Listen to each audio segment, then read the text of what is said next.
रै साहब के ना घंटे दे ना हफ्ते विच ना यार महीने साल च मिल वाह जी वाह बख्तां विच हर कोई आ मिलदा है लजपाल है सजण दवाल च मिल जियो ते तेन लोग गरीब नवाज आखन मैनू वैसे सिर्फ ख्याल च मिल एक बार रहमान नु जिंदगी विच जिवें हो सकदा है हर हाल च मिल। जी मेरे सोशल मीडिया वाले तमाम बाज़ दोस्तां नु हक नवाज और अहमद अली खरल की तरफ मोहब्बत भरा सलाम।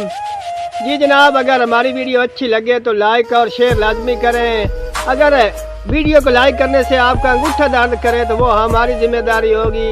एक वीडियो अगर आप लाइक करते हैं तो हमारा फ़ायदा होगा। और वीडियो को शेयर करें और वीडियो पूरी वॉच करें प्लीज़। ते कुछ दोस्तां तो माजरत चाहते हैं कि उन्होंने चंद रिक्वेस्टां जड़ियां पूरियां नहीं हो सकियां। कुछ दिन हो गए जनाब, बुखार देती आए बने है ते आज कोई अल्लाह ने करम किया है ते दौड़ा है कि जिंदगी विच इक्के बारी प्यार होंदा है तैनू कीता है ते करदियां रहना है। यो जिवें हाकिम ते महकूम होंदे तैथों इंज मैं डरदियां रहना है। यो जिवें हाकिम ते महकूम होंदे तैथों इंज मैं डरदियां रहना है। और मैनू दुख देसे या सुख देसे तेरी हर गल जरदियां रहना है। और रही जे ताई जिंदगी मुलाजिम दी तेरी जात ते मरदियां रहना है।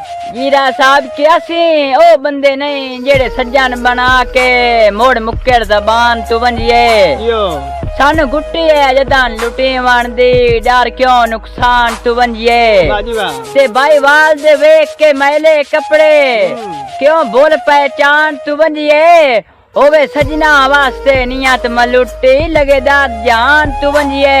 जी रायामंद के दुख संबर संभल दे आई गल पाए गए असी जब रंग रूप वटा गए। यो कुछ उधर ही वाल सफेद चा किते कुछ रोसे ही कंबर निभा गए। ते हो टाइम तू पौंद ज़ईफ गयो से अब बस चेहरे ही रंग बदला गए। गुण बन के अल्लड़ जवानी नू अफसोस नींदरे खा गए। रै साहब के लगा मंज कासे दे मेरे यार नु आखी तेरा कावे सख्त बीमार है। वाह जी वाह ऐसो वक्त गुजारा सिसकियां ते सावा दी तंग रफ्तार है। वाह जी वाह और आखी सिकदे होठ दी तस्बीह ते तेरा जिक्र सनम हर वार है। एडी औखी यार शफा कोई नहीं तेरे एक दीदार दी मार है। राज साहब के ध्वनु लगदे समझ के झुक पे हाय तुसी बिल्कुल गावेण पयो यो साडे सिर तू बेरी दा रुख बन के पग भरम दी लावेण पयो यो ते ढाके चढ़ के फैज शरीकां दे साडी रात विच नावेण पयो अदवाडू गहरा काना शेर बनाया तुसी सानू ही खावेण पयो। रै साहब के दिल दे हसदे ते वसदे घर नु जुदाई खा गए ते तू ना आयो।